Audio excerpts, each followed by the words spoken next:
Hello दोस्तों, कैसे हो आप। आपका बहुत बहुत स्वागत दिशा एकेडमी दादी चैनल में।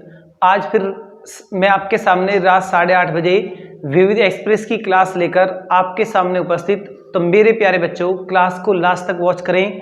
बढ़िया बढ़िया क्वेश्चन आपके सामने आते हैं, देखना आप क्वेश्चन का आंसर लगाना। आपको उसमें मैं ऑब्जेक्टिव क्वेश्चन दूंगा और आपको देखिए आप मेरे प्यारे बच्चों, पहला क्वेश्चन, क्लास को लास्ट तक वॉच करें, सभी स्टूडेंट क्लास को ज्वाइन कर लें। देखिए आप पहला क्वेश्चन लिखिए। आप पहला क्वेश्चन मेरे प्यारे बच्चों आपके लिए मोनोजाइट किसका अयस्क है, किसका अयस्क है मेरे प्यारे बच्चों। ये क्वेश्चन मैंने आपको दिया, तो इसमें 4 ऑप्शन आपको दिए जाएंगे और कमेंट बॉक्स में मेरे प्यारे बच्चों लगाना आप कौन सा आंसर आपका सही आएगा। मोनोजाइट में 4 अयस्क लिखिए। जर्केनियम, मेरे प्यारे बच्चों लिखिए आप जर्केनियम, एल्युमिनियम, तांबा या इनमें से कोई नहीं।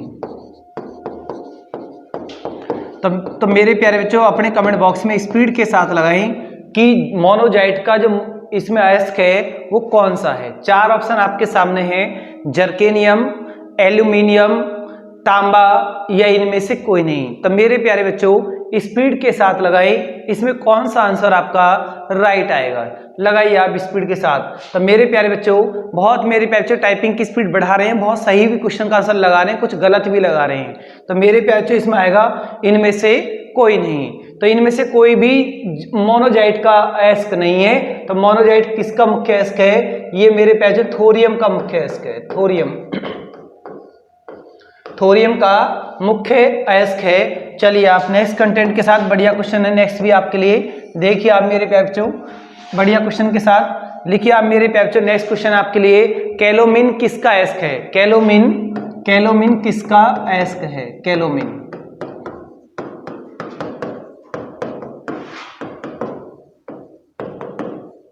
कैलोमिन किसका अयस्क है। तो मेरे प्यारे बच्चों इसमें भी आप 4 ऑप्शन लोगे। कैलोमिन किसका अयस्क है, लिखिए आप कैल्शियम, जस्ता, तांबा और सीसा। लिखिए आप कैल्शियम, जस्ता, तांबा और सीसा। तब मेरे प्यारे बच्चों कमेंट बॉक्स में स्पीड के साथ लगाएं कैलोमिन किसका अयस्क है। तब मेरे प्यारे बच्चों आप क्या लगाओगे, कैल्शियम आएगा, जस्ता आएगा, तांबा आएगा या सीसा आएगा। तो मेरे प्यारे बच्चों इसमें क्या आएगा, जस्ता आएगा। चलिए आप नेक्स्ट क्वेश्चन आपके लिए बहुत अच्छा क्वेश्चन आपके सामने आएगा, देखना मेरे प्यारे बच्चों। क्लास को लास्ट तक वॉच करते रहे, एक एक क्वेश्चन आपको बहुत इंपॉर्टेंट मिलेगा। देखिए नेक्स्ट क्वेश्चन, इलेक्ट्रॉन त्यागने की प्रवृत्ति कहलाती है। क्वेश्चन आपके लिए, इलेक्ट्रॉन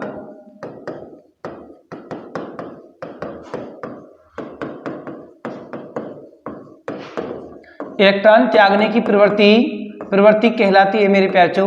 कोई नहीं, एक मिनट रुको। इलेक्ट्रॉन त्यागने की प्रवृत्ति क्या कहलाती है। इलेक्ट्रॉन त्यागने की प्रवृत्ति कहलाती है। तो मेरे प्यारे बच्चे 4 ऑप्शन आपको दिए जाएंगे। नंबर 1 ऑक्सीकरण,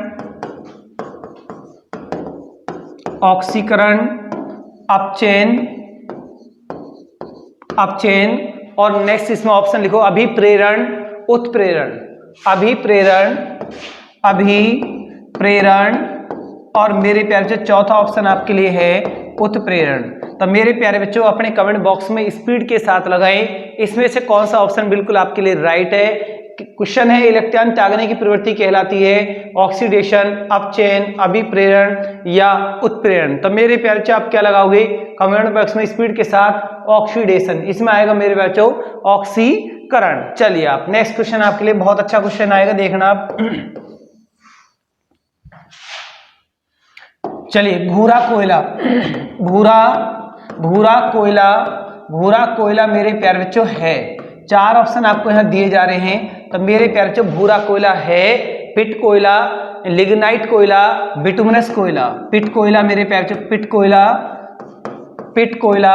लिग्नाइट कोयला, बिटुमिनस, एंथ्रासाइट। तब मेरे प्यारे बच्चों 4 ऑप्शन आपके सामने हैं और कमेंट बॉक्स में स्पीड के साथ लगाएं कौन सा ऑप्शन आपका बिल्कुल राइट आएगा। क्लास को लास्ट तक वॉच जरूर करते रहें, क्योंकि इसमें बहुत अच्छे अच्छे क्वेश्चन आपकी प्रैक्टिस के लिए आते हैं, क्योंकि लगातार कई महीने से आपकी जो प्रैक्टिस चल रही है बहुत अच्छे तरीका से, बहुत धूमधाम से आपकी प्रैक्टिस चल रही है। बिल्कुल मेरे प्यारे बच्चों क्लास को लास्ट तक वॉच करते रहें। इसका आंसर आएगा लिग्नाइट। भूरा कोयला किसके लिए बोले गए हैं? लिग्नाइट के लिए। तो मेरे प्यारे बच्चों नोट कर। और निम्न कोटि का कोयला कौन सा है? पिट कोयला है। और सबसे शुद्ध कोयला उच्च कोटि का कोयला कौन सा है? एंथ्रासाइट है। चलिए आप मेरे प्यारे बच्चों अच्छे कंटेंट के साथ क्वेश्चन देखिए। आप नेक्स्ट क्वेश्चन आपके लिए, नेक्स्ट क्वेश्चन है मेरे प्यारे बच्चों आपके लिए, लिखो आप क्षारों द्वारा तेल का जल अपघटन कहलाता है। क्षारों द्वारा तेल का जल अपघटन कहलाता है। जल अपघटन कहलाता है मेरे प्यारे बच्चों, जल अपघटन कहलाता है। यहाँ पर भी आपको 4 ऑप्शन दिए जाएंगे। तो मेरे प्यारे बच्चों 4 ऑप्शन आप इसमें लीजिए। लिखिए एस्टीकरण, बहुलीकरण, एस्टीकरण मेरे प्यारे बच्चों, एस्टीकरण, बहुलीकरण,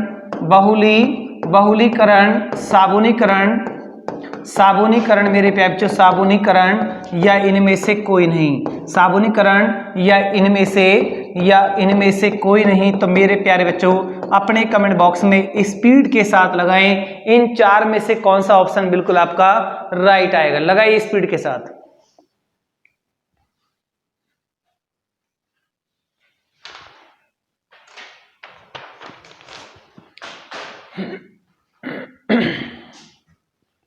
बहुत मेरे प्यारे बच्चे इस क्वेश्चन का आंसर लगा पा रहे हैं, तो लगाइए मेरे प्यारे बच्चों कौन सा ऑप्शन बिल्कुल राइट है। तो मेरे प्यारे बच्चों ने लगाया साबुनीकरण, बिल्कुल आपका राइट है। सी ऑप्शन बिल्कुल राइट है। चलिए आप नेक्स्ट क्वेश्चन देखिए। आप मेरे प्यारे बच्चों सर्वाधिक यौगिक बनाने वाली एक्रिय गैस कौन सी है? लिखिए आप सर्वाधिक यौगिक बनाने वाली एक्रिय गैस। 4 ऑप्शन आपको दिए जाएंगे।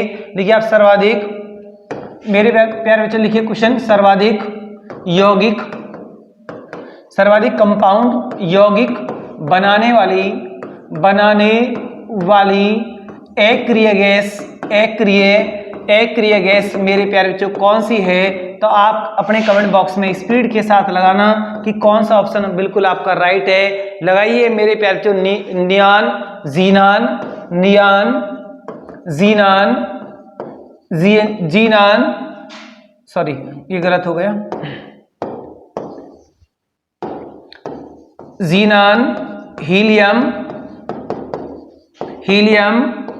आर्गन। तो मेरे प्यारे बच्चों 4 ऑप्शन देखिए आपके सामने हैं, बिल्कुल सोच समझ के लगाइए आप। सर्वाधिक कंपाउंड बनाने वाली एक्रिय गैस कौन सी है? नियान, जियानान, हीलियम, आर्गन। तो बहुत मेरे प्यारे बच्चे टाइपिंग की स्पीड बढ़ा रहे हैं। और इस क्वेश्चन में कौन सा ऑप्शन आपका राइट है? तो मेरे प्यारे बच्चों जीनान बिल्कुल इसका सही आंसर है। जीनान इसका सही आंसर है। चलिए नेक्स्ट क्वेश्चन मेरे प्यारे बच्चों, मोहम्मद बिन कासिम भारत कब आया? यह क्वेश्चन सीधा बनाइए आप। मोहम्मद बिन कासिम ने सिंध पर विजय प्राप्त कब की? ये क्वेश्चन आपके सामने। मोहम्मद बिन कासिम ने, क्वेश्चन आपके लिए, मोहम्मद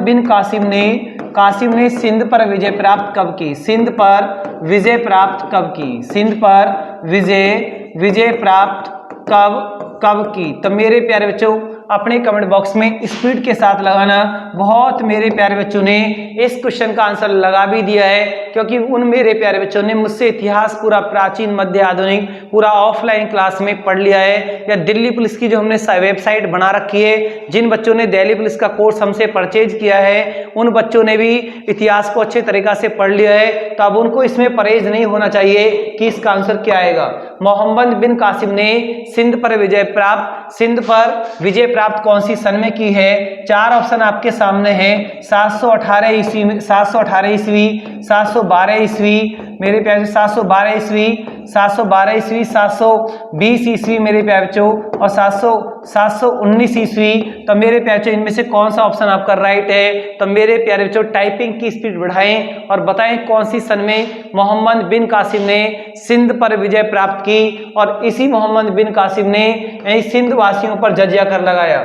सिंध वासियों पर जजिया कर लगाया। लिख सकते हो आप इस क्वेश्चन को भी आप, सिंध वासियों पर सिंध वासियों पर जजिया कर लगाया मेरे प्यारे बच्चों, जजिया कर लगाया। सिंध वासियों पर जजिया कर लगाया किसने? मोहम्मद बिन कासिम ने। और इसका सही आंसर है 712 ईस्वी। बहुत मेरे प्यारे बच्चों ने अपनी टाइपिंग की स्पीड को बढ़ाकर इस क्वेश्चन का आंसर बिल्कुल लगा दिया है। तो मेरे प्यारे बच्चों मोहम्मद बिन कासिम कौन था? ये अरबी था। कौन था?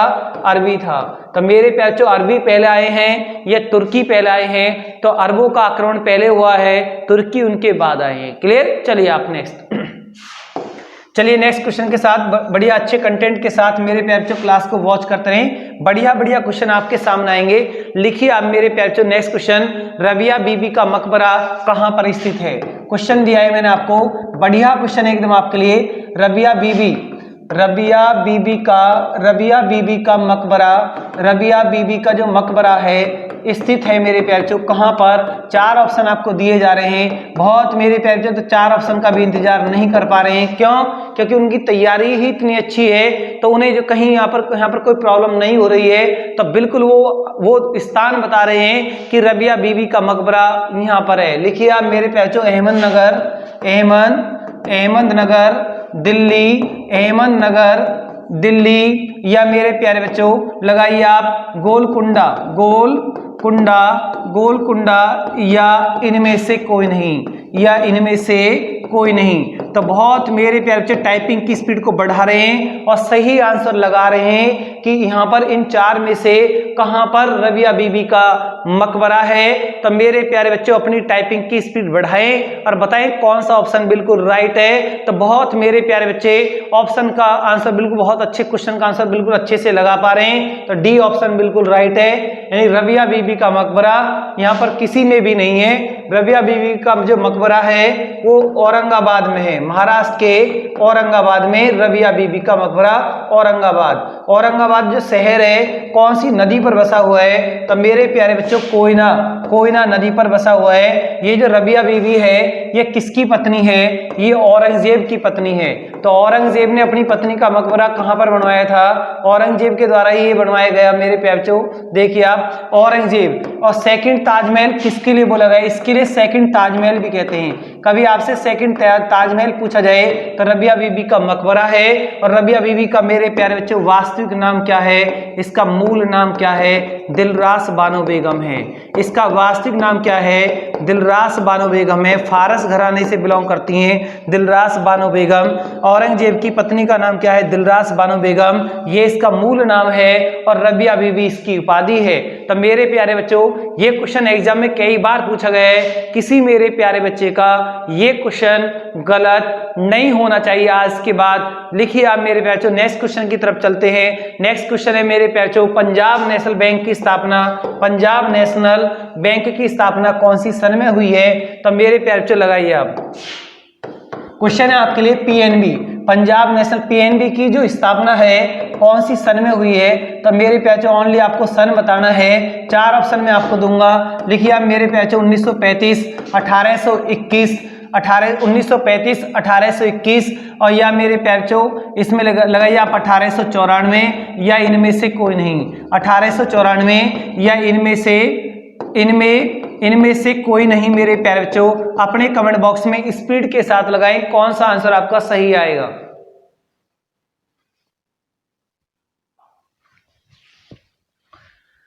लगाइए आप मेरे प्यारे बच्चों, कितना बढ़िया क्वेश्चन आपके सामने आया है, यानी कि 1894 बिल्कुल आपका सही है। 1894 में। तो मेरे प्यारे बच्चों यहाँ पर एक पॉइंट और देखिए आप मेरे प्यारे बच्चों, यहाँ पर 1821 लिखा था मैंने, यहाँ पर इसको आप 1921 कर लीजिए। 1921 करिए आप। अब यहाँ पर इस 21 क्यों कराया? क्योंकि 1921 में आपको बताया जाएगा कौन से बैंक की स्थापना थी। Imperial bank of India, imperial bank of India, imperial bank of India की स्थापना, इंपीरियल बैंक ऑफ इंडिया की स्थापना मेरे प्यारे बच्चों कौन सी सन में है? 1921 में है। और यही इंपीरियल बैंक ऑफ इंडिया आगे चलकर बाद में इसका नाम क्या हो गया?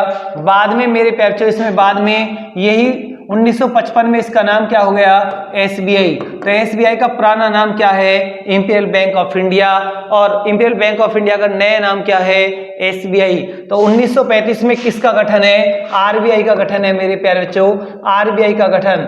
आरबीआई बैंक का गठन कौन सी सन में है? 1935 में है। आरबीआई का राष्ट्रीयकरण मेरे प्यारे बच्चों, आरबीआई का राष्ट्रीयकरण कौन सी सन में है? 1949 में है, 1949 में है मेरे प्यारे बच्चों। सभी स्टूडेंट इसको नोट करें या इसका स्क्रीनशॉट करें और नेक्स्ट क्वेश्चन की तरफ चलें। अच्छे कंटेंट के साथ आगे बढ़ने की कोशिश करें। चलिए आप मेरे प्यारे बच्चों नेक्स्ट पॉइंट की तरफ, बढ़िया कंटेंट आपके सामने आएगा, देखना आप मेरे प्यारे बच्चों, बढ़िया कंटेंट के साथ आपको आगे बढ़ना है। चलिए आप मेरे प्यारे बच्चों लिखिए आप भिलाई स्टील कारखाना, भिलाई स्टील कारखाना कहां पर स्थित है? कहां पर स्थित है मेरे प्यारे बच्चों? मैंने आपको क्वेश्चन दिया, इसमें आपको 4 ऑप्शन दिए जाएंगे। 4 ऑप्शन देखिए मेरे प्यारे बच्चों, छत्तीसगढ़ में है, छत्तीसगढ़, मध्य प्रदेश, ओडिशा, वेस्ट बंगाल। तो मेरे प्यारे बच्चों 4 ऑप्शन देखकर बताइए ये भिलाई जो स्टील कारखाना है ये कहाँ है, इसकी पोजीशन। ये 4 राज्य मैंने आपको दिए हैं, तो मेरे प्यारे 4 राज्यों में अब लगाइए कहां पर आप इसका आंसर लगा सकते हैं। अब लगाइए।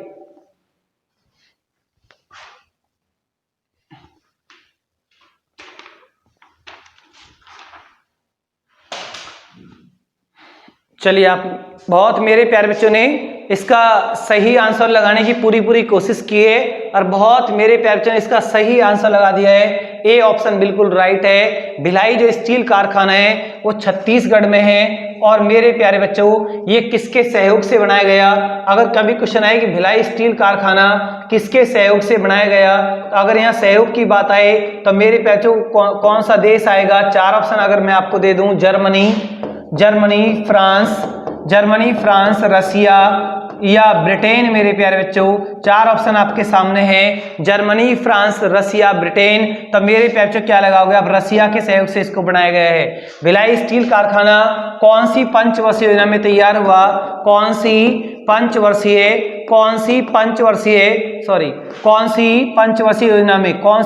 योजना में इसको तैयार किया गया? कौन सी पंचवर्षीय योजना में तैयार हुआ? तो मेरे प्यारे अगर आपको 4 ऑप्शन दे दिए जाएं, बताइए पहली पंचवर्षीय योजना में या दूसरी में या तीसरी में या चौथी में, तो कौन सी लगाओगे? दूसरी में। तो मेरे प्यारे बच्चों आप इनको नोट करें या इनका स्क्रीनशॉट करें और नेक्स्ट कंटेंट के साथ आगे बढ़ने की कोशिश करें। चलिए आप मेरे प्यारे बच्चों अच्छे कंटेंट के साथ आपको आगे बढ़ना है। चलिए आप बढ़िया कंटेंट के साथ मेरे प्यारे बच्चों आपको आगे बढ़ना है। अब क्वेश्चन देखिए आप, भारत में सबसे पहला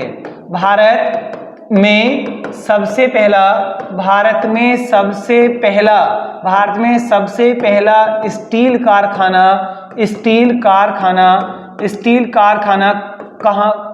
कब स्थापित हुआ मेरे प्यारे बच्चों? आपसे यहाँ एक क्वेश्चन पूछा जा रहा है और इस क्वेश्चन में आपको 4 ऑप्शन में दूंगा मेरे प्यारे बच्चों। देखिए आप 4 ऑप्शन इसमें 4 ऑप्शन आपके लिए हैं। 1908 मेरे प्यारे बच्चों, 1908, 1907, 1906 या 1902। 4 ऑप्शन आपके सामने हैं। तो मेरे प्यारे बच्चों कमेंट बॉक्स में स्पीड के साथ लगाएं, भारत में सबसे पहला स्टील कारखाना कौन सी सन में खोला गया? 1907 में खोला गया। नाम क्या था? टाटा स्टील कारखाना 1907 में सबसे पहले ओपन हुआ। और कहां पर ओपन हुआ? 1907 में मेरे प्यारे बच्चों झारखंड के जमशेदपुर शहर में स्थापित हुआ। जमशेदपुर शहर कौन सी नदी पर है? तो मेरे प्यारे बच्चों क्या लगाओगे आप? स्वर्णरेखा नदी पर है। तो मेरे प्यारे बच्चों आप इसको नोट करें या इसका स्क्रीनशॉट करें और नेक्स्ट पॉइंट की तरफ चले। अच्छे कंटेंट के साथ आपको आगे बढ़ना है। एक क्वेश्चन आपके लिए इतना इंपॉर्टेंट है और आपको परीक्षा के लिहाज से मेरे प्यारे बच्चों क्लास को लास्ट तक वॉच करना है। अगर क्लास को आप लास्ट तक वॉच नहीं करोगे आप, तो मेरे प्यारे बच्चों अच्छा अपना बेस्ट एग्जाम के अंदर नहीं दे पाओगे आप। क्लियर? तो मैं आपसे बार बोलता हूं, आपको बहुत रेगुलरिटी के साथ स्टडी करनी है, बहुत मेहनत के साथ पढ़ना है और स्मार्ट वर्क करना है, सही ट्रैक पर रहकर, सही डायरेक्शन पर रहकर। क्लियर? चलिए आप मेरे प्यारे नेक्स्ट क्वेश्चन, दूध प्रोटीन को पचाने वाला एंजाइम कौन सा है? दूध प्रोटीन को पचाने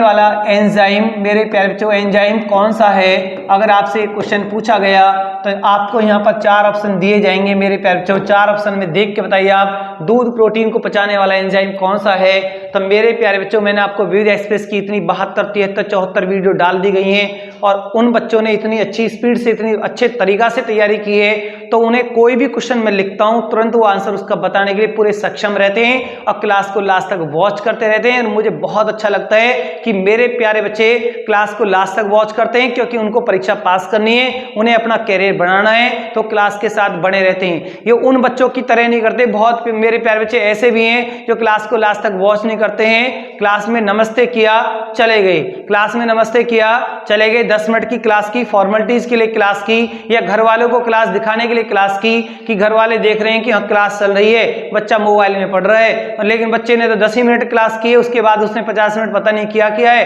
क्लास वो ज्वाइन नहीं कर रखा है। तो मेरे पैसे उसका खामियाजा आपको 100% भुगतना पड़ेगा। बिल्कुल वो समय भी आएगा, वो आपको समय बिल्कुल वो आपके सामने अगर आप क्लास तरीका से वॉच नहीं करोगे। आप रेनिन, पेप्सिन,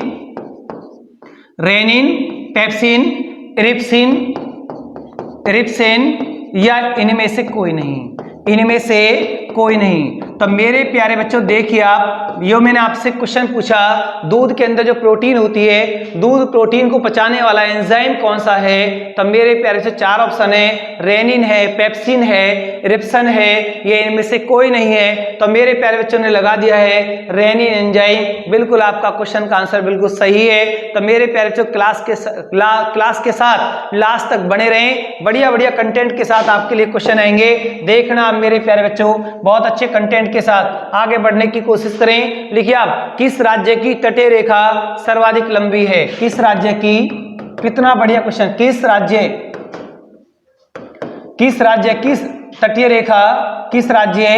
की तटीय रेखा सर्वाधिक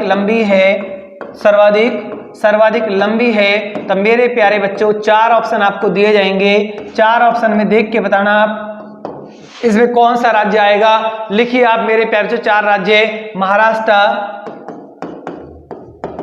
केरला, आंध्र प्रदेश, तमिलनाडु। तो मेरे प्यारे बच्चों अपने कमेंट बॉक्स में स्पीड के साथ लिखें इनमें से कौन से राज्य की समुद्री जो तट रेखा है वो सबसे लंबी है। तो मेरे प्यारे बच्चों मैंने आपको ऑफलाइन क्लास जो आपकी चल रही है, ऑफलाइन क्लास में भी मैंने आपको ये पॉइंट बता दिए हैं। तब आपको ये परहेज नहीं होना चाहिए, 1-2 दिन पहले ही ये सब कुछ मैंने आपको बता दिया है। तो ऑफलाइन क्लास में भी ये टॉपिक हो चुका है, तो ये आपकी प्रैक्टिस क्लास है। तो मेरे प्यारे बच्चों आप देख कर बताएं कि महाराष्ट्र आएगा, केरला आएगा, आंध्र आएगा या तमिलनाडु आएगा। तो बहुत मेरे प्यारे बच्चों की टाइपिंग की स्पीड बढ़ गई है, उन्हें बिल्कुल सही लगा दिया है आंध्र प्रदेश। कौन सा राज्य लगा दिया है, आंध्र प्रदेश लगा दिया है। बिल्कुल आंसर आपका सही है। अगर इन 4 ऑप्शन में ढूंढोगे तो आंध्र प्रदेश आएगा, अगर लेकिन सबसे पहली प्रायोरिटी की बात करोगे तो गुजरात आएगा। सबसे ज्यादा समुद्र कौन से राज्य में है, सबसे ज्यादा समुद्री जो तटीय सीमा है वो गुजरात की है मेरे प्यारे बच्चों। और टोटल भारत में समुद्री तट रेखा कितने किलोमीटर है, 7516.6 किलोमीटर है। मेरे 7500 किलोमीटर में भारत में समुद्र है। और भारत के कितने राज्यों में समुद्र है, भारत के कितने राज्यों में समुद्र है, 9 राज्यों में मेरे प्यारे बच्चों समुद्र है, 9 राज्यों में समुद्र है। और अगर राज्य कहकर ना पूछ रहे सर्वाधिक समुद्र तटीय सीमा ऐसे पूछ रहे तो मेरे प्यारे बच्चों अंडमान निकोबार द्वीप समूह की आ जाएगी, अंडमान निकोबार द्वीप समूह की आएगी। चलिए आप नेक्स्ट कंटेंट के साथ आपको आगे बढ़ना है। बढ़िया कंटेंट, बहुत अच्छा क्वेश्चन आपके सामने आएगा। देखिए आप मेरे प्यारे बच्चों बढ़िया क्वेश्चन लगाना आप उसका आंसर। लिखिए आप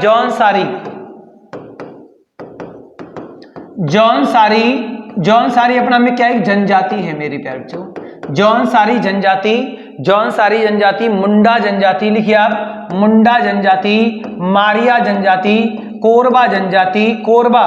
तो मेरे प्यारे बच्चों बताइए आप ये कौन कौन से राज्य में इनकी पोजीशन है। तो मेरे प्यारे बच्चों अपने कमेंट बॉक्स में इन चारों जनजातियों के राज्य लिखिए, स्पीड के साथ राज्य लगाइए आप। जौनसारी जनजाति कौन से राज्य में पाई जाती है, मुंडा जनजाति कौन से राज्य में पाई जाती है, मारिया जनजाति कौन से राज्य में पाई जाती है, कोरबा जनजाति कौन से राज्य में पाई जाती है। तो मेरे प्यारे बच्चों आप लगाइए स्पीड के साथ, टाइपिंग की स्पीड को बढ़ाने की कोशिश करें, क्लास को छोड़ने की कोशिश न करें। एक एक क्वेश्चन की बहुत वैल्यू होती है, एक एक नंबर एक एक पॉइंट से ही पॉइंटों में मेरे प्यारे बच्चों कितने हजारों बच्चे बाहर हो जाते हैं, कितने लाखों बच्चे पॉइंटों में बाहर हो जाते हैं। आपको अभी इस बात का अंदाजा नहीं है। जब आप परीक्षा में फेल होते हैं, पॉइंटों में बच्चे फेल होते हैं, एक नंबर से फेल होते हैं, तो पूरी साल की साल बर्बाद हो जाती है और आगे पता नहीं कैसी सिचुएशन आ जाती है। तो मेरे प्यारे बच्चे आप क्लास को लास्ट तक वॉच करते रहें, खूब मेहनत करें, दबा के मेहनत करें और अच्छे से अच्छे ट्रैक पर अच्छी डायरेक्शन में रहकर पढ़ें तो ज्यादा बेटर है। वरना तो भेड़ चाल लगी हुई है, सबको दिल्ली पुलिस की वर्दी चाहिए 5700-5800 वीकेसी में, लेकिन पढ़ना सही ट्रैक पर नहीं, पढ़ना सही डायरेक्शन में नहीं है, पढ़ना नहीं है। सबको वर्दी चाहिए, सबका सपना है,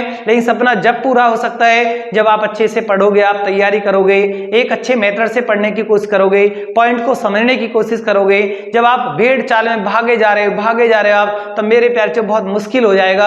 आपको इस बात का जो मैं बात बोलता हूं, मैं 4-5 महीने से लगातार आपको समझाता, इसीलिए मैं आपको इस पढ़ने के लिए मोटिवेट करता हूं, इसलिए मैं आपको बार बार बोलता हूं। कुछ बच्चों को मेरी बातें कड़वी भी लगती हैं, लेकिन मेरी बात समझ में जरूर आएगी, लेकिन एग्जाम के बाद समझ में आएगी। देखना आप, जौनसारी जो जनजाति है, तो मेरे प्यारे बच्चे ये उत्तराखंड में, कहां पर है, उत्तराखंड में। जौनसारी जनजाति उत्तराखंड में, मुंडा जनजाति झारखंड में है, मुंडा जनजाति झारखंड में है, मारिया जनजाति मध्य प्रदेश में है और कोरबा जनजाति मेरे प्यारे छत्तीसगढ़ में पाई जाती है, छत्तीसगढ़। तो मेरे प्यारे बच्चों आप इसको नोट करें या इसका स्क्रीनशॉट करें।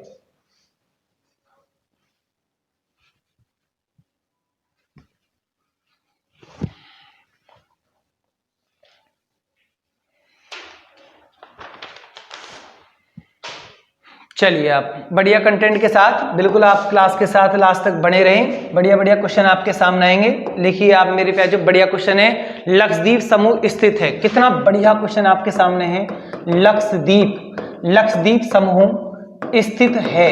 अगर कभी मेरे प्यारे बच्चों आपसे ये क्वेश्चन पूछा कि लक्षद्वीप समूह स्थित है, जिस मेरे प्यारे बच्चे ने इंडिया के राजनीतिक मैप की स्टडी कर रखी है, तो उसका ऐसा कोई क्वेश्चन गलत नहीं होगा।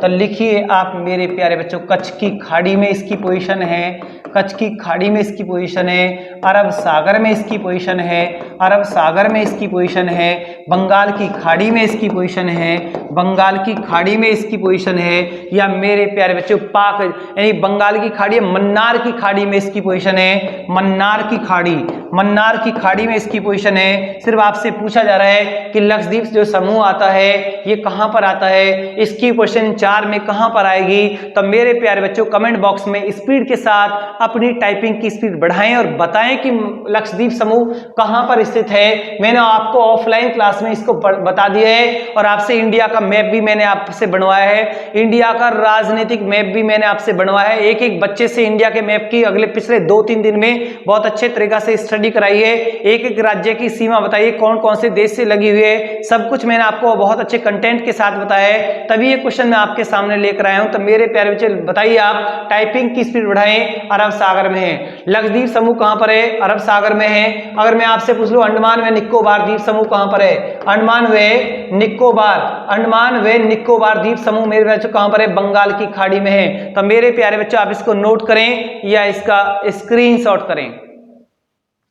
चलिए आप मेरे प्यारे बच्चों, बहुत बढ़िया क्वेश्चन मैंने आपको दिया है। अंडमान निकोबार द्वीप पूछे तो बंगाल की खाड़ी है, और लक्षद्वीप पूछे तो कहां पर इसकी पोजीशन है, अरब सागर है। दोनों क्वेश्चन बहुत इंपॉर्टेंट आपके लिए है। मैंने आपको पूरे भारत की अभी पिछले 2-3 दिन में भारत की भौगोलिक पृष्ठभूमि का पूरा ज्ञान कराया है। ऑफलाइन क्लास में आपको बहुत अच्छे तरीका से मेरे प्यारे बच्चों बताया है। आपने खुद ने भी अपने हाथों से इंडिया के मैप को बनाकर उन सभी क्वेश्चनों को सही कर लिया है। आप जीवन में आपका वो कोई भी क्वेश्चन गलत नहीं होगा जो दिल्ली पुलिस बार बार वहां से पूछती है। एक भी क्वेश्चन आपका गलत नहीं होगा, किसी का गलत हो या ना हो, बिल्कुल आपका सही होगा, 100% आपका सही होगा। और जितनी भौगोलिक पृष्ठभूमि इंडिया की मैंने आपको 2-3 दिन में बताई है, वहां से आपका कोई भी क्वेश्चन गलत नहीं होगा। चलिए आप भारत में सबसे बड़ी, देखिए आप भारत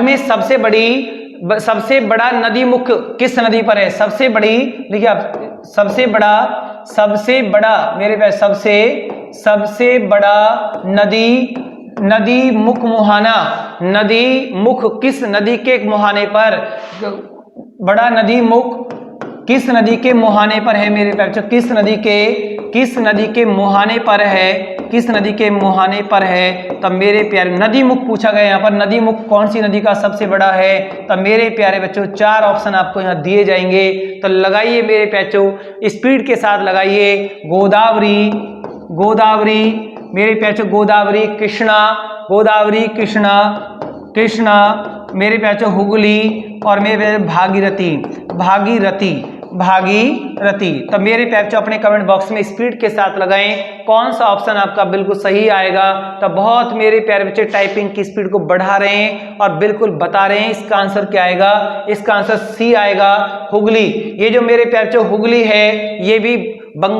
गंगा की एक छोटी धारा है, ये भी गंगा की एक छोटी धारा है। आपको उस पॉइंट को नहीं भूलना है जो मैंने आपको ऑफलाइन क्लास में अच्छे से पढ़ाया, डायग्राम बनाकर भी मैंने आपको बता दिया है मेरे प्यारे बच्चों। सपोज करो मेरे प्यारे बच्चों आपकी देखिए आप गंगा नदी, मेरे प्यारे बच्चों गंगा यहाँ से निकल रही है, ऐसे जा रही है, यमुना ऐसे आ रही है। गंगा और यमुना का संगम कहाँ हुआ है, गंगा और यमुना का संगम कहाँ हुआ है, उसके यानी कि कहाँ पर हुआ है, प्रयागराज में हुआ है, प्रयागराज। ये हिमालय है, तो हिमालय से जितनी भी नदियां गंगा में गिर रही हैं, हिमछेद से ऐसे गिरती हैं, उनमें आपकी रामगंगा है, गोमती है, गंडक है, घाघरा है, कोसी है, लास्ट में महानंदा भी गिरती है। और ये आपका अमरकंटक की पहाड़ियां मध्य प्रदेश में, यहाँ से मेरे पीछे सोन भी जाती है और सोन भी गंगा में मिलती है, दामोदर नदी भी गंगा में मिलती है। जब गंगा वेस्ट बंगाल जाती है तो इसकी बड़ी धारा सामने सीधी चली जाती है, छोटी धारा हुगली ऐसे आ जाती है। हुगली, ये हुगली है, और हुगली मेरे प्यारे बच्चों कहाँ जाकर गिरती है, बंगाल की खाड़ी में गिरती है, और यह बांग्लादेश में प्रवेश कर जाती है। बांग्लादेश में जैसे ही प्रवेश करेगी इसका नाम क्या हो जाएगा, पद्मा। बांग्लादेश में गंगा को क्या बोलते हैं, पद्मा। इधर से ब्रह्मपुत्र आ रही है, जैसे ही ब्रह्मपुत्र यहाँ अंदर एंट्री करेगी इसका नाम क्या होगा, जमुना। जब जमुना और पद्मा की धारा एक साथ मिलेगी, बराक नदी भी यहाँ पर मिलेगी, मेघना जिसका नाम है। तब मेरे प्यारे बच्चों यहाँ पर इनकी धारा क्या कहलाएगी, मेघना, और ये भी बंगाल की खाड़ी में जाकर गिर जाएगी। तो हुगली मेरे प्यारे बच्चों, ये हुगली है जिसका मुहाना मुख सबसे बड़ा है। यही क्वेश्चन आपसे पूछा गया। तो मेरे प्यारे बच्चों आप इसको अच्छे से नोट करें, ये इसका स्पीड, चलिए आप इसको नोट नहीं करें, आप सिर्फ समझाने की वजह से मैंने आपको बता दिया था। चलिए आप नेक्स्ट क्वेश्चन देखिए आप मेरे प्यारे बच्चों, देखिए आप उमियम झील भारत में कहां पर है, लिखिए आप उमियम झील, उमियम झील स्थित है मेरे प्यारे बच्चों, स्थित है। इसकी पोजीशन कहां पर है, 4 ऑप्शन आपको दिए जाएंगे। तो 4 ऑप्शन में मेरे प्यारे बच्चों लगाना कहां पर आएगा, नागालैंड मेरे प्यारे बच्चों, नागालैंड में इसकी पोजीशन है। नागालैंड, मिजोरम,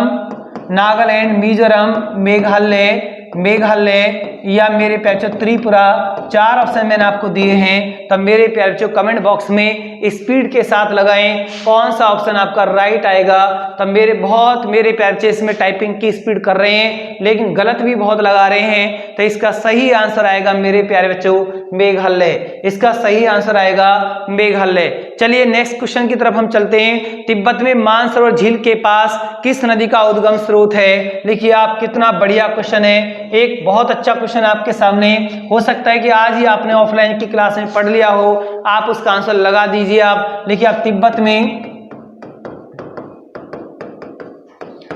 में मानसरोवर झील, तिब्बत में मानसरोवर झील मेरे प्यारे, मानसरोवर झील के पास किस नदी का उद्गम क्षेत्र है। तिब्बत में मानसरोवर झील के पास किस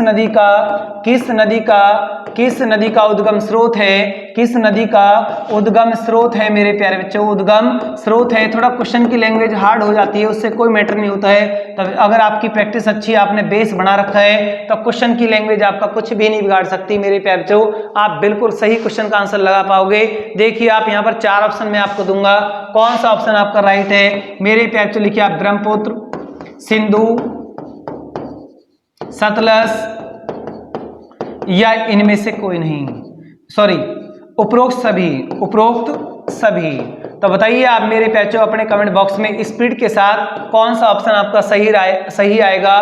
ब्रह्मपुत्र आएगा, सिंधु आएगा, या सतलज आएगा, या डी ऑप्शन आएगा उपरोक्त में सभी। क्या ये बहुत मेरे प्यारे बच्चों की टाइपिंग की स्पीड बढ़ गई है और वो बिल्कुल आंसर सही लगाने की पूरी कोशिश कर रहे हैं, लगा भी दिया है उन्होंने, उनका सही आंसर है तो उन्हें उपरोक्त सभी लगा दिया है। कितना बढ़िया क्वेश्चन आपको मिला है। तीनों ही नदियां कहां से निकल के आती हैं? मानसरोवर झील से निकल कर आती हैं, मानसरोवर झील से निकल कर आती हैं। तो मेरे प्यारे बच्चों आप इसे नोट करें अच्छे से।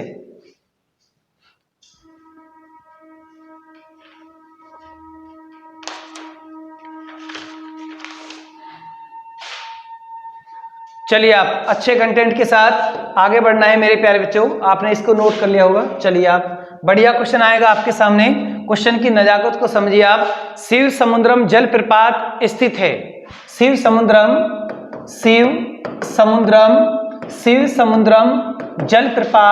जल प्रपात स्थित है। मैंने आपको यह क्वेश्चन दिया, यहां पर मैं आपके सामने 4 नदी लिखूंगा मेरे प्यारे बच्चों। लिखिए आप 4 नदी, कावेरी पर है, गोदावरी पर है या कृष्णा पर है। कावेरी, गोदावरी, कृष्णा या मेरे प्यारे बच्चों महानदी पर है। तो ये झरना, कौन सी नदी का पानी इस झरने में बहता है? सीधा क्वेश्चन ये है। बहुत मेरे प्यारे बच्चों की टाइपिंग की स्पीड बढ़ चुकी है और वो इस क्वेश्चन का सही आंसर लगा पा रहे हैं। तो मेरे प्यारे बच्चों कावेरी नदी पर ये शिव समुद्रम झरना है मैसूर के पठार में। चलिए आप मेरे प्यारे बच्चे अच्छे कंटेंट के साथ आगे बढ़िए। बढ़िया क्वेश्चन मैंने आपको दिया, बिल्कुल आप इस ऐसे क्वेश्चन को आप बिल्कुल सही लगा कर आओगे। एग्जाम में कितनी बार ये पूछा गया है? जब एग्जाम में पूछा है तभी मैंने आपसे पूछ लिया है मेरे प्यारे बच्चों। एग्जाम में क्वेश्चन कितनी बार पूछा गया है? चलिए आप, कावेरी नदी गिरती है, कितना बढ़िया क्वेश्चन आपके सामने आया है। क्वेश्चन है मेरे प्यारे बच्चों, कावेरी नदी गिरती है, ये क्वेश्चन आपके सामने है और 4 ऑप्शन आपके सामने दिए जाएंगे। तो मेरे प्यारे बच्चों लिखिए आप, बंगाल की खाड़ी में गिरती है, बंगाल की खाड़ी में गिरती है या अरब सागर में गिरती है, अरब सागर में गिरती है या मेरे प्यारे बच्चों पाक जल डमरू में गिरती है, पाक जल डमरू में गिरती है। तो मेरे प्यारे बच्चों इनमें से कौन सा ऑप्शन आपका सही आएगा? एक ऑप्शन और लगा सकते हैं आप इसमें, इनमें से कोई नहीं। तो बहुत मेरे प्यारे बच्चों ने अपनी टाइपिंग की स्पीड बढ़ा दी है और अपने क्वेश्चन का आंसर सही लगाने की पूरी कोशिश मेरे प्यारे बच्चे कर रहे हैं और बच्चे बिल्कुल सही आंसर लगाने की लगाइए आप क्वेश्चन का आंसर क्या आएगा मेरे प्यारे बच्चों। कावेरी नदी कहां पर गिरती है? कितना बढ़िया क्वेश्चन आपको दिया है। ऐसे क्वेश्चन में किसी मेरे प्यारे बच्चे के गलत नहीं होने चाहिए। जिन मेरे प्यारे बच्चों ने मुझसे ऑफलाइन की क्लास में इस इंडिया ज्योग्राफी को बहुत अच्छे तरीका से पढ़ लिया है और इंडिया ज्योग्राफी की क्लास को जिन्होंने अच्छे से वॉच किया है, उन मेरे प्यारे बच्चों का कहीं भी क्वेश्चन गलत नहीं होगा। चाहे उन्होंने लॉकडाउन से पहले मुझसे ऑफलाइन क्लास की हो या उससे पहले की हो या अब उन्होंने मेरे साथ ऑफलाइन दिल्ली पुलिस की साइट पर क्लास की हो, तो उन मेरे प्यारे बच्चों का क्वेश्चन गलत नहीं होगा। बंगाल की खाड़ी, कावेरी नदी कहां से गिरती है? कावेरी नदी कहां गिरती है? बंगाल की खाड़ी में जाकर गिरती है, बंगाल की खाड़ी में जाकर गिरती है। क्वेश्चन है, कावेरी नदी मेरे प्यारे बच्चों कहां से निकलती है? इसका उद्गम, इसका प्यारे बच्चों इसका उद्गम स्थल भी आपको बताना है। उद्गम स्थल, ये नदी कहां से निकलती है? कर्नाटक की ब्रह्मगिरी की पहाड़ियों से निकलती है। कर्नाटक की ब्रह्मगिरी की पहाड़ियों से, कर्नाटक की ब्रह्मगिरी की पहाड़ियों से निकलती है मेरे प्यारे बच्चों।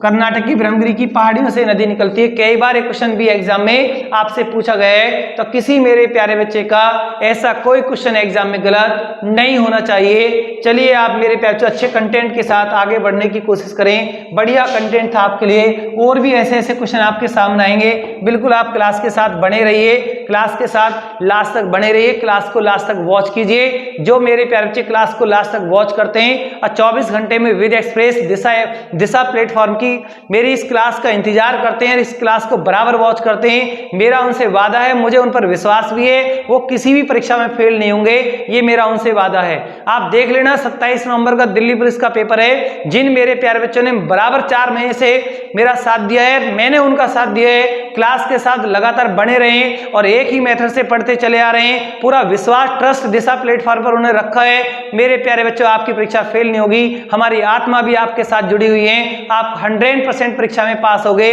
ये मेरा आपसे वादा है। देखिए आप, कौन सी नदी पश्चिम की ओर नहीं बहती? लिखिए आप, कौन सी नदी पश्चिम की ओर नहीं बहती? कौन सी नदी पश्चिम की ओर नहीं बहती? कौन सी नदी पश्चिम की ओर नहीं बहती? कि एक क्वेश्चन मेरे प्यारे बच्चों आपके लिए है, बताइए आप कौन सी नदी पश्चिम की ओर नहीं बहती? 4 ऑप्शन आप लीजिए आप इसमें, तो मेरे प्यारे बच्चों 4 ऑप्शन देखकर बताना कौन सी नदी पश्चिम की ओर नहीं बहती। ऑप्शन आपके लिए है मेरे प्यारे बच्चों नर्मदा, बेंगई, नर्मदा, बेंगई, नेत्रावती। लिखिए आप मेरे प्यारे बच्चों नेत्रावती, नेत्रावती, नेत्रावती, नेत्रावती और मेरे प्यारे बच्चों ताप्ती।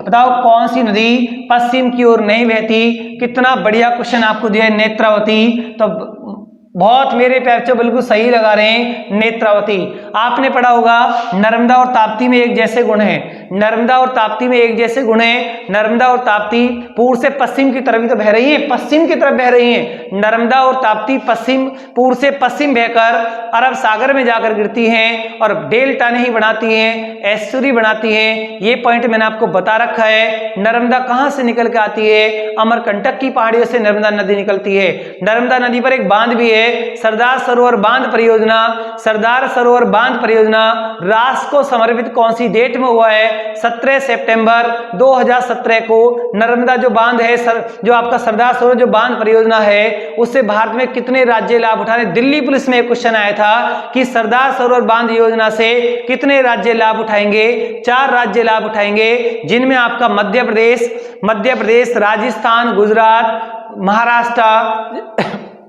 4 राज्य मेरे प्यारे बच्चों। चलिए आप अच्छे कंटेंट के साथ एक क्वेश्चन और दूंगा यहाँ पर। बताइए ताप्ती नदी है, इस पर कौन सा? सूरत शहर, गुजरात का सूरत शहर कौन सी नदी पर बसा हुआ है? गुजरात का सूरत शहर कौन सी नदी पर बसा हुआ है? ताप्ती नदी पर बसा हुआ है। एक एक क्वेश्चन की अपनी वैल्यू होती है। जो क्वेश्चन जहां पर पॉइंट चलता है वहीं पर आपको बताया जाता है, जहां पॉइंट चलता है उसके अकॉर्डिंग उसमें टाइम थोड़ा होल्ड ज्यादा ले लिया जाता है, इसलिए कि आपका कोई क्वेश्चन गलत ना हो जाए। चलिए आप मेरे पैचेस को नोट करें आराम से।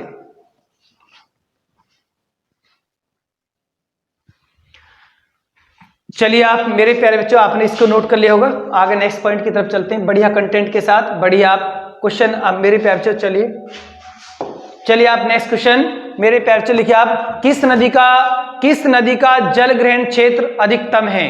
किस नदी का जल ग्रहण क्षेत्र, किस नदी का जल ग्रहण क्षेत्र सबसे अधिक है? जल ग्रहण क्षेत्र अधिकतम है मेरे प्यारे बच्चों, अधिकतम है। 4 ऑप्शन आपको दिए जाएंगे, तो मेरे प्यारे बच्चों 4 ऑप्शन देखकर बताना आप। कावेरी, गोदावरी, कृष्णा या मेरे बच्चों महानदी। एक ऑप्शन और जोड़ दीजिए आप, महानदी। तो मेरे प्यारे बच्चों इनमें से 4 ऑप्शन में से कौन सी नदी का जल ग्रहण क्षेत्र सबसे बड़ा है? तो मेरे प्यारे बच्चों आप इसमें से कौन सा ऑप्शन सही लगाओगे? क्योंकि जल ग्रहण का मतलब होता है अपोहा तंत्र। ये जल ग्रहण से मतलब होता है एक मुख्य नदी होती है और बहुत सहायक नदियां उसमें जाकर गिरती हैं, सबका पानी वो नदी समेट लेती है, उसे उसका जल ग्रहण कहते हैं, जल ग्रहण कैपेसिटी कहते हैं। तो मेरे प्यारे ऑप्शन आपका आएगा कृष्णा। गोदावरी आपको नहीं लगाना है, ये जल ग्रहण का क्वेश्चन है, बड़ी नदी का क्वेश्चन नहीं है। अगर कब क्वेश्चन आता कि प्रायद्वीपीय भारत की सबसे बड़ी नदी कौन सी है, प्रायद्वीपीय भारत की सबसे बड़ी नदी कौन सी है, तब मेरे प्यारे आप क्या लगाते? गोदावरी। अब क्वेश्चन है कि जल ग्रहण क्षेत्र मैक्सिमम किन 4 नदियों में से कौन सी में है? कृष्णा। भारत का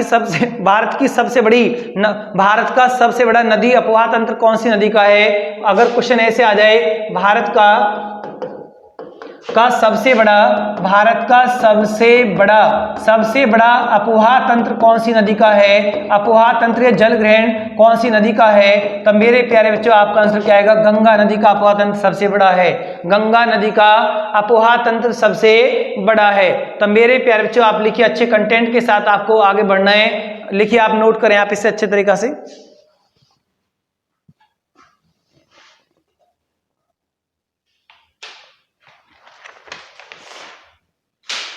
चलिए आप बढ़िया कंटेंट के साथ आगे बढ़ना है, बढ़िया बढ़िया क्वेश्चन आपके सामने आ रहे हैं मेरे प्यारे बच्चों। देखिए आप बहुत अच्छे क्वेश्चन आपके सामने। चलिए अब क्वेश्चन है, विश्व मधुमक्खी दिवस कौन सी डेट को मनता है? विश्व मधुमक्खी विश्व मधुमक्खी दिवस मेरे प्यारे बच्चों कौन सी डेट को मनाया जाता है? लगाइए कमेंट बॉक्स में स्पीड के साथ, सीधा ही आंसर बताइए आप, विश्व मधुमक्खी दिवस कौन सी डेट को मनता है? अपने कमेंट बॉक्स में अपनी टाइपिंग स्पीड बढ़ाएं मेरे प्यारे बच्चों। आप इसमें लगाओगे 20 मई को मनता है। कौन सी डेट को मनता है? 20 मई को मनता है। अंतरराष्ट्रीय परिवार दिवस कौन सी डेट को मनता है? लिखिए आप मेरे प्यारे बच्चों, अंतरराष्ट्रीय परिवार दिवस, अंतरराष्ट्रीय परिवार दिवस मेरे प्यारे बच्चों कब मनता है? अपनी टाइपिंग की स्पीड बढ़ा लें। अंतरराष्ट्रीय परिवार दिवस कब मनता है मेरे प्यारे बच्चों? 15 मई को मनता है। अंतरराष्ट्रीय परिवार दिवस कब मनता है? 15 मई को मनता है मेरे प्यारे बच्चों। और नेक्स्ट लिखोगे आप, विश्व दूरसंचार दिवस कब मनता है? विश्व दूरसंचार दिवस, विश्व दूरसंचार दिवस मेरे प्यारे बच्चों कब मनता है? तो लगाइए स्पीड के साथ कमेंट बॉक्स में, 17 मई को मनता है। एक एक कंटेंट में आपको जो दे रहा हूं मेरे प्यारे बच्चों एग्जाम के लिहाज से बहुत ज्यादा इंपॉर्टेंट है। नेक्स्ट लिखिए आप, अंतरराष्ट्रीय संग्रहालय दिवस कब मनता है? अंतरराष्ट्रीय संग्रहालय दिवस कब मनाया जाता है? अंतरराष्ट्रीय संग्रहालय दिवस कब मनता है? लगाइए मेरे प्यारे बच्चों कमेंट बॉक्स में स्पीड के साथ, 18 मई को मनता है। 18 मई को मनता है। तो मेरे प्यारे बच्चों आप इनको नोट करें या इनका स्क्रीनशॉट करें और नेक्स्ट कंटेंट की तरफ चलें। बढ़िया कंटेंट, अंतरराष्ट्रीय प्रकाश वर्ष कब मनता है? अंतरराष्ट्रीय प्रकाश वर्ष कब मनता है? लगाइए मेरे प्यारे बच्चों कमेंट बॉक्स में स्पीड के साथ, अंतरराष्ट्रीय प्रकाश वर्ष कब मनता है? अंतरराष्ट्रीय प्रकाश वर्ष, अंतरराष्ट्रीय प्रकाश वर्ष मेरे प्यारे बच्चों, अंतरराष्ट्रीय प्रकाश वर्ष कब मनाया जाता है? कमेंट बॉक्स में स्पीड के साथ लगाएं मेरे प्यारे बच्चों। सही आंसर आएगा 16 मई। अंतरराष्ट्रीय जैव विविधता दिवस कब मनता है? कितना बढ़िया कंटेंट आपके लिए। अंतरराष्ट्रीय जैव विविधता दिवस मेरे प्यारे बच्चों, अंतरराष्ट्रीय जैव विविधता दिवस मेरे प्यारे बच्चों कब मनता है? अंतरराष्ट्रीय जैव विविधता दिवस कब मनता है? 22 मई को मनता है। अच्छे कंटेंट के साथ आपको आगे बढ़ना है। अगर एक्सप्रेस की क्लास को बराबर वॉच करते रहोगे तो मेरे प्यारे बच्चों कभी आपका जीवन में कोई क्वेश्चन गलत नहीं होगा। राष्ट्रीय सुरक्षा दिवस कब मनता है? 4 मार्च को मनता है। राष्ट्रीय सुरक्षा दिवस मेरे प्यारे बच्चों, राष्ट्रीय सुरक्षा दिवस कब मनाया जाता है? राष्ट्रीय सुरक्षा दिवस कब मनाया जाता है? 4 मार्च को मनता है। तो मेरे प्यारे बच्चों आप इनको नोट करें या इनका स्क्रीनशॉट करें और अच्छे कंटेंट के लिए आगे बढ़ने की कोशिश करें। बहुत बढ़िया कंटेंट है आपके लिए, बढ़िया क्वेश्चन है बिल्कुल मेरे प्यारे बच्चों। क्लास के साथ लास्ट तक बने रहें, बढ़िया कंटेंट आपके सामने आ रहे हैं। नोट कर लें सभी स्टूडेंट, इसको नोट करिए।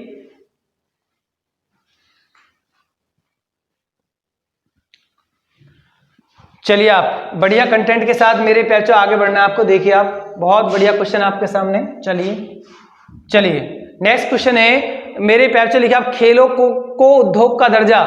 लिखिए आप, खेलों को उद्योग का दर्जा देने वाला पहला राज्य, उद्योग का दर्जा देने वाला पहला राज्य। तो मेरे प्यारे बच्चों कौन सा लगाओगे आप? इसमें आपको 4 ऑप्शन नहीं दिए जाएंगे। खेलों को उद्योग का दर्जा देने वाला भारत का पहला राज्य कौन सा है? तो मेरे प्यारे बच्चों कमेंट बॉक्स में स्पीड के साथ लगाएं, इसका आंसर क्या आएगा। क्लास के साथ लास्ट तक बने रहोगे तो मेरे प्यारे बच्चों किसी भी क्वेश्चन को भूलने नहीं दूंगा, चाहे वो किसी भी सब्जेक्ट में कितना भी हार्डली सब्जेक्ट है, बिल्कुल आपके लिए मैं आसान कर दूंगा उसको भी। तो मेरे प्यारे बच्चों लगाइए आप, इसमें सही आंसर क्या है? मिजोरम आएगा, मिजोरम मेरे प्यारे बच्चों, मिजोरम। खेलों को उद्योग का दर्जा देने वाला भारत का पहला राज्य कौन सा है? मिजोरम है। नेक्स्ट क्वेश्चन लिखिए आप, अंतरराष्ट्रीय चाय दिवस कब मनता है? अंतरराष्ट्रीय चाय दिवस मेरे प्यारे बच्चों कब मनता है? अंतरराष्ट्रीय चाय दिवस कब मनता है? अपने कमेंट बॉक्स में स्पीड के साथ लगाएं मेरे प्यारे बच्चों, अंतरराष्ट्रीय चाय दिवस कब मनाया जाता है? बहुत मेरे प्यारे बच्चों टाइपिंग की स्पीड बढ़ा रहे हैं, अब बिल्कुल सही कर रहे हैं, गलत भी बहुत कर रहे हैं, कुछ वेट भी कर रहे हैं। 21 मई को मनता है मेरे प्यारे बच्चों, 21 मई को मनता है। चाय का उत्पादन सबसे ज्यादा कौन सा देश करता है? चाय के उत्पादन में नंबर 1 देश कौन सा है मेरे प्यारे बच्चों? चाइना है। चाय के उत्पादन में नंबर 1 कंट्री कौन सी है? चाइना है। चलिए मेरे प्यारे बच्चों अच्छे कंटेंट के साथ आगे बढ़ने की कोशिश करें, बढ़िया क्वेश्चन आपके सामने है। आगे नेक्स्ट क्वेश्चन लिखोगे आप मेरे प्यारे बच्चों, मानवाधिकार दिवस कब मनता है? मानवाधिकार दिवस मेरे बच्चों कब मनाया जाता है? मानवाधिकार दिवस कब मनता है? कंप्यूटर साक्षरता दिवस कब मनता है? अपने कमेंट बॉक्स में स्पीड के साथ लिखें कंप्यूटर साक्षरता दिवस कब मनता है मेरे बच्चों? एड्स दिवस कब मनाया जाता है? एड्स दिवस कब मनता है? कंप्यूटर साक्षरता दिवस लगाइए आप मेरे बच्चों कमेंट बॉक्स में स्पीड के साथ। एड्स दिवस कब मनता है? ये तीनों आपको लिखने हैं, ये होमवर्क में मैंने आपको तीनों दे दिए, लगाने हैं अपने कमेंट बॉक्स में स्पीड के साथ। तो मेरे बच्चों आप इनको नोट करें या इनका स्क्रीनशॉट करें।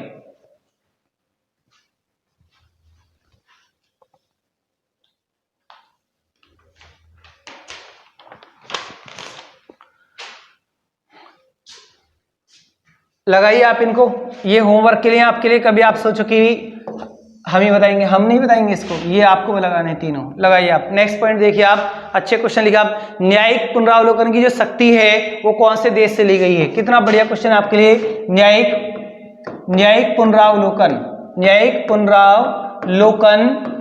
पुनरावलोकन की जो शक्ति है, न्यायिक पुनरावलोकन की शक्ति का जो स्रोत है, शक्ति का स्रोत कौन से देश से लिया है? तो मेरे प्यारे बच्चों 4 ऑप्शन आपको दिए जाएंगे। अगर मैं आपको 4 ऑप्शन दे दूं, यूएसए, रसिया, जर्मनी, फ्रांस, तो मेरे प्यारे बच्चों कौन सा ऑप्शन आपका सही आएगा?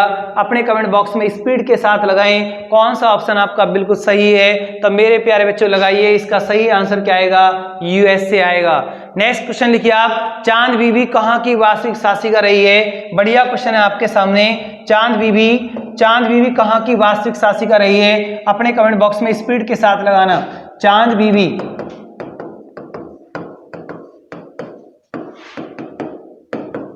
कहाँ की वास्तविक शासिका रही है?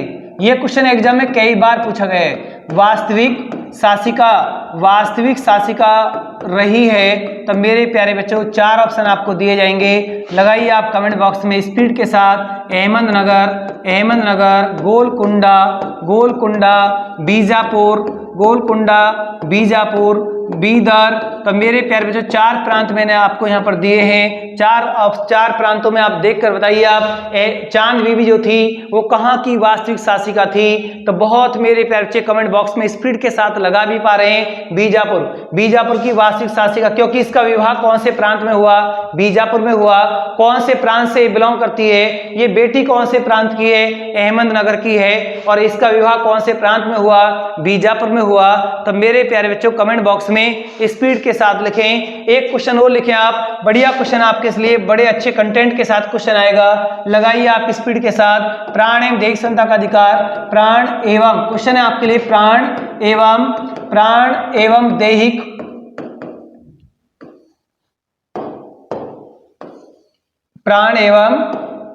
एवं दैहिक स्वतंत्रता का अधिकार, दैहिक स्वतंत्रता का अधिकार, प्राण एवं दैहिक स्वतंत्रता का अधिकार। तो मेरे प्यारे बच्चों कौन से आर्टिकल में है? ये आपको 4 ऑप्शन दिए जाएंगे, 4 आर्टिकल आपको दिए जाएंगे। तो मेरे प्यारे बच्चों लगाइए 19 के फर्स्ट के के में लिखा हुआ है, 20 में लिखा हुआ है, 21 में है, या मेरे प्यारे बच्चों 22 में है। प्राण एवं दैहिक स्वतंत्रता का अधिकार कौन से आर्टिकल में आता है? कमेंट बॉक्स में स्पीड के साथ लगाएं। लगाइए आप मेरे प्यारे बच्चों प्राण एवं दैहिक स्वतंत्रता का अधिकार कौन से आर्टिकल में है? बहुत मेरे प्यारे बच्चों टाइपिंग की स्पीड बढ़ा रहे हैं, और इसका सही आंसर क्या आएगा? 21 आएगा। प्राण, हमें अपना जीवन जीने का अधिकार कौन से आर्टिकल ने दे रखा है? आर्टिकल नंबर 21 ने दे रखा है। तो 19 के फर्स्ट के कै में क्या लिखा हुआ है? बोलने की फ्रीडम, बोलने की स्वतंत्रता कौन से आर्टिकल में है? बोलने की स्वतंत्रता मेरे प्यारे बच्चों कौन से आर्टिकल में है? 20 और 20 में क्या है? 20 में क्या है? 20 में किसी अपराध को सजा का प्रावधान एक होगा, मेरे एक या एक से अधिक अपराध करने पर, एक या एक से अधिक अपराध करने पर सजा का प्रावधान, अपराध करने पर सजा का प्रावधान 1 होगा, और कानून का उल्लंघन होने पर 2 सिद्ध होगा। ये कंडीशन कौन से आर्टिकल में है? 20 में है। 21 आपने पूरा कर दिया है। 22 में क्या है? निवारक निषेध का प्रावधान है। निवारक निषेध का प्रावधान, किसी घटना को घटने से पहले उसका ट्रीटमेंट। मेरे प्यारे बच्चों, तो मेरे प्यारे बच्चों आज अगर आपको विविध एक्सप्रेस की क्लास, जितनी भी क्लास मैंने आज आपको कराई है एक्सप्रेस की क्लास, अगर आपको ये क्लास पसंद आई है तो मेरे प्यारे बच्चों आप दिशा प्लेटफॉर्म को या दिशा प्लेटफॉर्म चैनल को आप लाइक कीजिए, शेयर कीजिए और अपने सभी दोस्तों में इस चैनल को सब्सक्राइब कराइए। धन्यवाद। Good night.